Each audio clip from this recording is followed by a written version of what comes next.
tembereye kuri St James Park kwa equipe yitwa Newcastle United.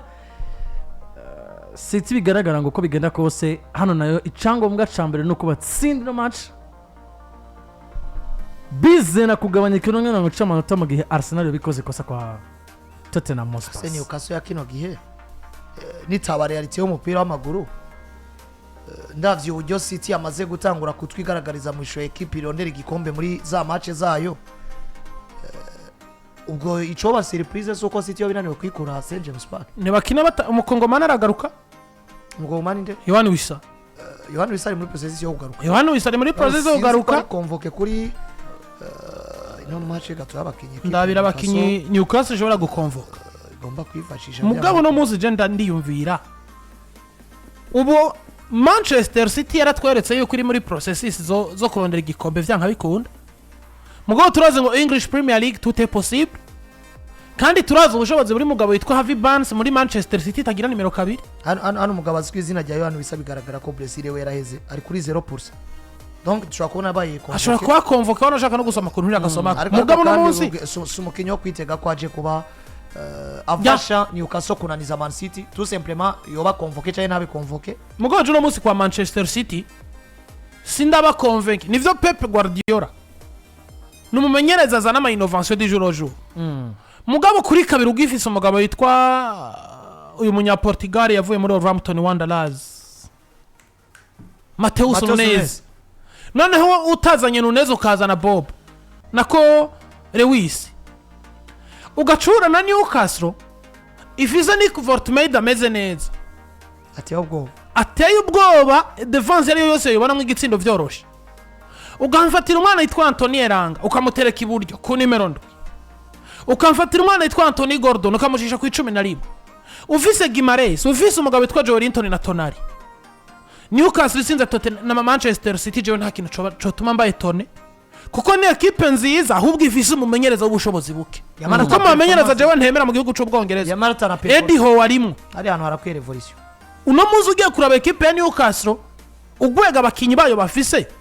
si ugwego go kubakinyi ba Manchester City. Mugabo rero hahandi umukinya bera mwiza bivanye na hari nica shaka na hashaka kugera. Anthony Gordon si mwiza ariko deja Landry none musi Gordon mugeranije na Doku Gahazare woba ubahutse ari ibintu bibiri mu bisanzwe bibaho. Uno muzi uveje umwana yitwa Nick Vortmaid ego niho mugeranya na harandi mugabo ni nimero 9 mwiza kabeza tugomba kwitega inoze yotsi ndico gitsindo muri defense yari yose yitwa kwikomeye. Ariko dufate realite zibiri umupira makuru hari kugira abakinyi tuzi ko bafite ubushobozi bwo gutanga umusaruro runaka ariko kandi hari no kuba bariko barawutanga cyangwa batari ko barawutanga. Uno musi Newcastle ni turondera ikibazo cy'abahandi baje bagatsinda City nta numwe yotangara kubera yuko abakinyi bafite ubushobozi bwo gutsinda City barahari. Mugabo uno musi ahantu je notangara nuko iyo performance ntayo ibiheruho vyabo nibiriko birabavugira kuko mu nkino zitanu baruko gukina amahiganwa yose equipe ya Newcastle ifisemo defeat 3 kandi ugiye kuraba equipe zabatsinze match dernièrement mbere uko tuja muri treve batsinzwe na Brentford 3-1. Imbere yaho bari batsinzwe na West Ham 3-1. Mbere yaho Gazuba kari katse batsinda Fulham 2-1. Fulham yakinogiye kwitsindura Newcastle nta nkuru bugiye abantu. Mbere yaho bari batsinzwe na Brighton, mbere yaho baca batsindiriye equipe yitwa Nottingham Forest 2-1. Donc batsinda Nottingham Forest batsinda Fulham ariko bo batsinzwe na equipe yitwa Brighton and Hove Albion batsindwa na West Ham batsindwa na equipe yitwa Brentford. Icingenzi je ku ruhande rw'iwanje ndafatira karoro cyane kuri equipe zitozo mu gihugu cy'Ubwongereza tumaze igihe turiko turabona. Wabonye equipe yitwa Nottingham Forest y'umugabo yitwa Nuno Espirito Santo mu mwaka uheze yari equipe wisanga muhira igusanga iwawe ugomba kumenya ngo numvise uburyohe bwa Elliot Anderson numvise uburyohe bwa Morgan Gibbs White bari bafise umwataka wabo Chris Wood umusaza atsinda ibitsindo buri munsi uko yishakiye n'umusa kwa kina Igor Jesus cyane wari ugomba kumva uburyohe bw'uno musore Karum Hudson Odoi kubera barafise umumenyereza barema mwico Icizere. Wabonye equipe yitwa Brentford uno munsi mu mwaka uheze nta muntu atibuka uburyohe bwa Wissa n'umugabo yitwa Brian Mbeumo nta muntu atabona umwana Kevin Shade w'umudago uburyo yarameze mu mwaka uheze ukamenya ngo hari equipe nubwo yobana bivanye n'ubwiza abakinyi bayo bifitiye peu importe aho bakina umumenyereza ni atu ikomeye cyane ku bwiza bw'umukinyi afise ijambo agomba kumuremamwe. Nivyo rero biriko birabura muri equipe yitwa nde Newcastle. Ubu bwiza Gordon afise Wisa ntabwo yigeze kugira batarahura na Thomas Frank. Ubu bwiza umwana yitwa Harvey Barnes yarafise muri Leicester City. Yarabuze umuntu yomufata mu maboko. Mugabo no muzi Nottingham nako Newcastle United. Kubwanje Man City ri favori gutsinda equipe yari yose mu Bwongereza nkuye mu Arsenal. Mugabo guhura na Newcastle kumva ngo Newcastle yakunanije abantu ntibarondera ibibazo muri Pepe wakinye na equipe ikomeye yo no gutsinda ntihagire inkuru ziba. Ari no mu kuvugwa mu gusubirwa n'umugabo witwa Vincent Kompany mu gihe azi imisaro kurucana ko inose zishobora kuba iwe ya nyuma muri equipe ya Manchester City. Ana makuru ava mu amwegereye. Dukomeze twihuta cyane muri Premier League nyene ku munsi wa 8:30 Burnley irakira Chelsea de Bruce. Chelsea Cole Palmer yongeye kandi gusubira rushite imvune yiwe inyuma yuko yari iteze yuko vuba shana ashobora kuba agaruka muri equipe ya Chelsea ariko amaze kubagira rushite umugabo witwa Cole Palmer uyu mwongereza equipe yitwa Chelsea zo birikira kigwa rero kuri Tafmo na equipe yitwa Burnley ku munsi w'ejo kuri lunch time saa 8:30 Balezo bakira kuri Tafmo abasore ba Enzo Maresca. Enzo Maresca ashaka kudutangaza. Pan mufusiri yanyitunze Ni Burnley. Ni Burnley siri itunze Hannibal Majbri. Nuri amataka Anthony. Ya nabari aba Leslie ni ugocuku. Leslie yo gucuku yavuye kwa Chelsea nyene ubwiwe. Bakairi Workers equipe tunze ba Dubravka mu gizamu Axel Twanzebe Martin Dubravka nabonye no munyegori wa equipe tunze Kyle Walker Martin Dubravka wande muri equipe nationale munyegori w'imatch nako ndavuga ya Slovakia ya Slovakia umunya Slovakia equipe tunze Kyle Walker Axel Twanzebe tunze Florentino hagati mu kibuga akaboni paraporo yandi sura za Axel Twanzebe na hari kumwe na muri Access Central na Esteve Maxime Esteve atsinda ibitsinda bitatu agatsinda kimwe muri ka diverse na bibiri wabo. Equipe ya Burnley ni equipe nziza mugabo tout simplement nkuno mwaka ubona ko nyuma yo kuduga uribuka ko yari yaduzirwe na Vincent Kompany za kubisubirayo no musugiye kuraba ni equipe bwa mbere ko iracira inzira abitwa ko bagomba kwikina mu giseruka bihugu mu gikombe c'isi ariko kandi na equipe navuga ngo iriko kora ibishoboka byose kugira ngo ishobore kumaintaina kuguma muri Premier League. Ubwo rero wowe iyo ukinye ni equipe yitwa Chelsea uri Burnley ukirongera inota rimwe ni sawa ariko kandi hari n'igihe utsindwa kavuga ati reka nevite humiliation ikiba kiri nk'inkuru nuko Chelsea wona nigwa kwikura imbere kuko Burnley je na excuse mbamona ngo nukiri muhira canke itari muhira ahubwo amakenga manda yafise kuri Enzo Maresca igihe tumwiteze nanje niyo makenga ngira no mu escrow cyane urafata Tottenham ukayitsinda urafata nako ukayitsinda wagera kwa Burnley ugeze kwa Burnley twiyumvira ngo numwanya mwiza rero Clovis arabangamye none kugira yumvire kuzana ifoto yiwewe nisura ntari ako kintu geraza iki kintu Premier League je kirambe kiranyibanga tuje mu kiyago cy'abanyamupira barakiturindiriye ko mu mwanya muto cyane Burnley gukina na equipe yitwa Chelsea nta nkuri hari kumva ko Chelsea yotsinda Burnley ariko mfasheje ubushobozi bwa Maresca ngacamenya n'ico umumenyereza amarira abakinyi ubwo umumenyereza wa Burnley ufise Anthony ukagira no musore yahaswe guhamba Brazil w'umunyatunisia Hannibal Majbri ukagira Kyle Walker muri version yiwe Kyle Walker yamaze kwiruhukira yamiro yo kwa Manchester City no munsi atama mu kibuga buri mwanya mu mahiganwa agiye atandukanye yasuye gwego gwiwe ukagira Axel Twanzebe erega Burnley nayitunze Armando Broja nuko ari mu mvugo ukagira uyu mwana wo mu kasere wo munya Portugal Florentino yavuye kwa Benfica de Lisbon hamwe jewe umumenyereza aremye mu Icizere muri bano bakinyi nkabana batsinze Chelsea nza mvuga ngo Chelsea yamenje kandi buri munsi namambona itsindwa n'ama equipe mato mato kandi akanayitsindwa nashaka ubwo bushobozi atanu bwo yari ifite siko no musari n'umwanya mwiza kuri equipe ya Chelsea kugira ngo tout simplement nuko na Maresca haragerege ukamubwira ati nk'ubu kundu ya 12 watwizeze igikombe ko effective yabikwemerera kabiratereka reka ivyo navyo nibonamo ati vyo nshobora kubisezeranya abantu 20 afise ibaze watsinze Burnley ukije 23 City bakabananira kwikura imbere ya Newcastle kuko deje ugiye kuraba muri course equipe ziri imbere ya equipe ya Chelsea dufate Arsenal na Man City nawe niwe yitwa ko afise umu adversaire agendeka muri no weekend dushobora kwizera ngo Chelsea n'abatigira boyiha gutsinda gusumba uko kwizera City kuri Newcastle cyangwa ukuntu kwizera Arsenal kuri Tottenham mugabo uca usanga ibiharuro nk'ibi turiko turabikora niwe muntu wa mbere tubona yananiwe gutsinda abandi bagaca batsinda fazima kandi rero bari bafise match zigoye Yeah. imagine rero udatsinze match nk'iyo kwize 23 uzi ko City ishobora kunganya mukayanganya cyangwa ikanatsindwa wanashima uzi ko Arsenal ishobora gutsitara cyangwa inyana c'amanota agera kuri 6 cyariho hagasigara 4 cyangwa 3 ntuprofite iyo opportunity ufite umu adversaire agendeka biragoye ko twitega igikombe rero nkuko nawe ubutubwira biragoye cyane ko equipe twa Chelsea za kuri champion du monde uri champion d'Europe muri Conference League ufise aba bakinyi umuperezida adasaba igikombe Enzo Maresca sindamwumva nimba ukibwira Maresca ko wamutumye kuba Todibo weri na Maresca azari wewe reka twihute Ubona atari Liverpool bamwe? saa 11 iraza kuba yakira equipe yitwa Nottingham Forest Liverpool ya ari sasa namwibagiye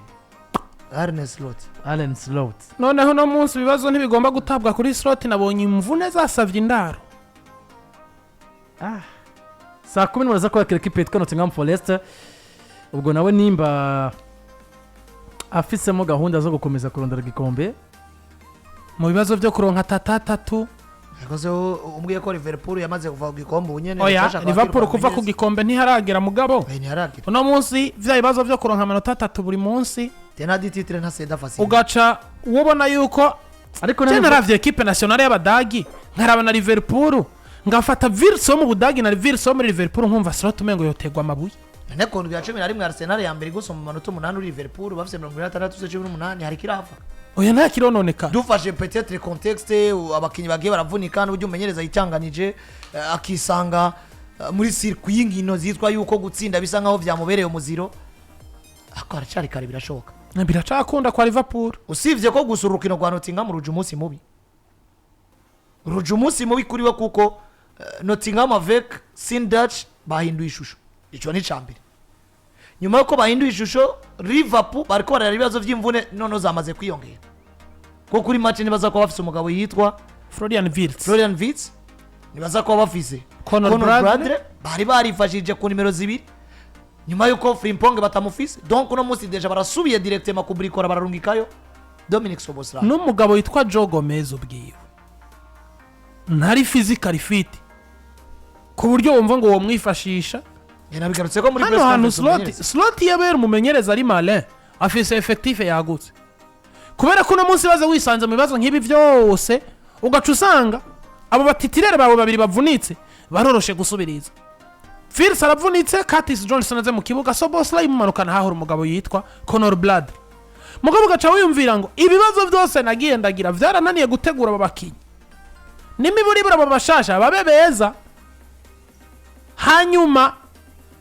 umunsi wo gukora rotation nzamenye ngo naka ndamuruhuriye ndafise umuntu nshobora kuzana mu kibanza ciwe gusa Liverpool ako ibinyamakuru vyo mu Budagi Arne Slot arashobora gusezererwa ibinyamakuru vyo mu Budagi nabonye vyandika bivuga ngo ububi bw'abakinyi babaye recruté na equipe ya Liverpool muri no saison aho kubazwa umumenyereza ngo bazwe umugabo witwa Mohamed Salah oya ko se Mohamed Salah kuriki ngo Mohamed Salah ngo bigaragara nk'atishimiye amarokri mashasha yakozwe na Liverpool mugabo je rimwe na rimwe hari ibintu n'ibinyamakuru bavyandika nkavuga ngo uno munsi usubije ubwenge inyuma arashobora kuba harimo yandi mabifu none kumbwira ngo amaze gutanga ngo assistance zigiye zitandukanye ngo 3 ngo aca zitanga ngo ku bakinyi ngo bahora muri club